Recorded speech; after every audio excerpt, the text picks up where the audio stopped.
حضور غوث پاک، محبوب سبحانی، قندیل نورانی، شہباز لامکانی، شیخ سید عبد القادر جیلانی۔ کسی نے پوچھا تھا حضور غوث اعظم سے کہ آپ کی ولایت کس طرح کی ہے، تو آپ نے اپنی ایڑی کی طرف اشارہ کر کے فرمایا جب تک میرا قدم نہ لگے اللہ کسی کو ولایت دیتا ہی نہیں۔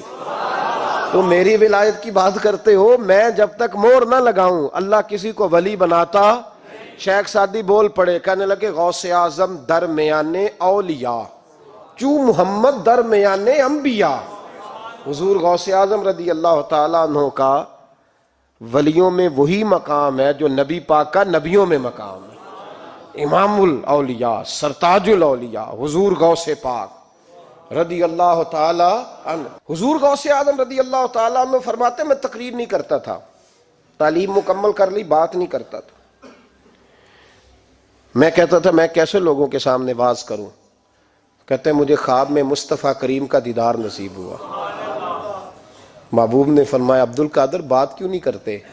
میں نے کہا حضور یہ عربی لوگ ہیں، فصیح و بلیغ ہیں، ہر آدمی بات سمجھتا ہے، تو میں کس طرح اتنے مجمع میں بولوں گا، بڑا مشکل کام ہے، ہر آدمی کی ذہنی سطح کے مطابق کیسے بات کروں گا؟ کہتے ہیں مصطفیٰ کریم نے فرمایا منہ تو کھولو ذرا۔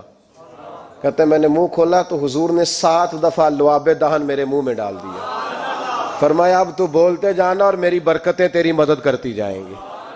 آپ فرماتے ہیں اگلی شام میں سویا تو مولا علی شیر خدا بھی آ گئے، تو فرمانے لگے عبد القادر منہ کھول نا بیٹا، تو میرا بھی ہے۔ کہتے ہیں میں نے منہ کھولا تو حضرت علی نے 6 دفعہ لعاب دہن ڈالا۔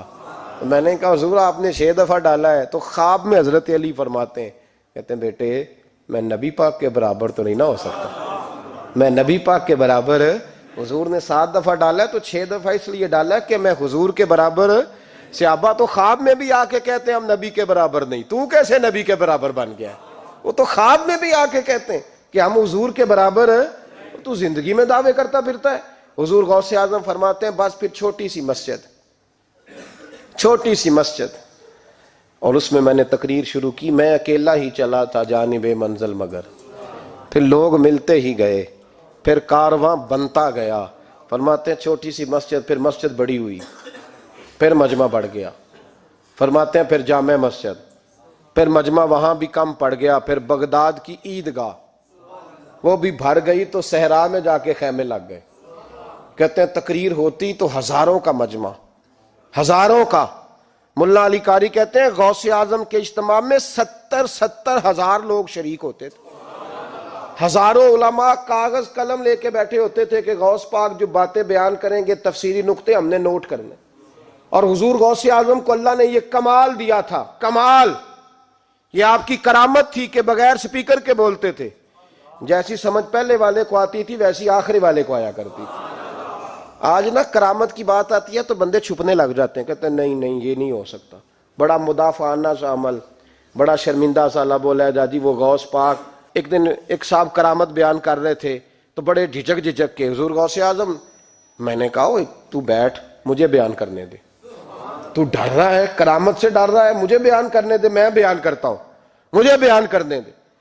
ملا علی قاری علیہ رحمہ نے لکھا ہے، دیگر بہت سارے لوگوں نے لکھا ہے، غوث اعظم خطبہ دے رہے تھے، تقریر کر رہے تھے، اچانک ہاتھ آگے بڑھایا تو یہاں تک ہاتھ بھیگ گیا غوث اعظم کا۔ ہاں کھول کے دیکھے، کھول کے بات کر رہا ہوں، ہاتھ یہاں تک بھیگ گیا۔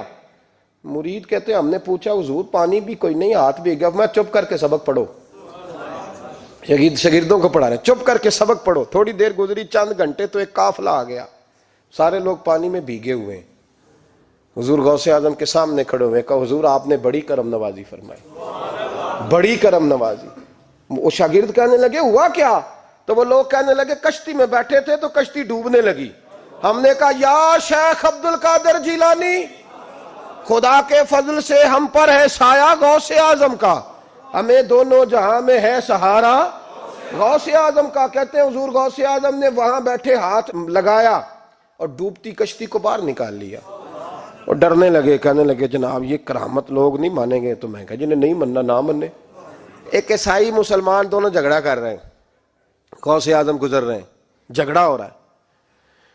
عیسائی مسلمان سے کہتا ہے ہمارے نبی عیسیٰ علیہ السلام نے مردے زندہ کیے، تمہارے نبی نے بھی کو کیا تو بتاؤ۔ مسلمان پڑھا ہوا نہیں تھا، حالانکہ نبی پاک نے بڑے مردے زندہ کیے، پڑھا نہیں تھا، بتا نہ سکا۔ غوث اعظم کے کان میں آواز گئی تو جا کے عیسائی کا بازو پکڑ کے جھنجھوڑا، فرمانے لگے کیا کہا تم نے؟ میرے مصطفیٰ نے مردہ زندہ کیا تو بتاؤں؟ فرمایا تو نبی پاک کی چھوڑ، میں غلاموں کا غلام ہوں، میں غلاموں کا غلام ہوں، مجھے بتا کون سا مردہ زندہ کرنا ہے۔ تو چھوڑ حضور کی بات نہ کر، میں غلاموں کا غلام ہوں، مجھے بتا کون سا مردہ زندہ کرنا ہے۔ پرانی قبر پہ لے گیا، کہنے لگا جی اگر نہ ہوا تو؟ غوث اعظم فرمانے لگے جو تو کہے گا وہ میں کروں گا۔ تو کہنے لگے اگر ہو گیا تو؟ اگر تو غوث اعظم کہنے لگے نہ میرے خانقاہ پہ جھاڑو دینا، نہ میرے برتن مانجنا، نہ میرے گھر کا سودا لانا، اگر زندہ ہو گیا تو بس میرے نبی کا کلمہ پڑھ جانا، بس میرے رسول کا کلمہ پڑھ جانا۔ اللہ اکبر۔ اس نے جو سب سے پرانی قبر تھی نا، وہ کہتا ہے یہ ہمارے دادا نے بھی نہیں دیکھا تھا بندہ کون ہے۔ اس قبر پہ کھڑا ہو کہنے لگا اس کو زندہ کریں۔ تو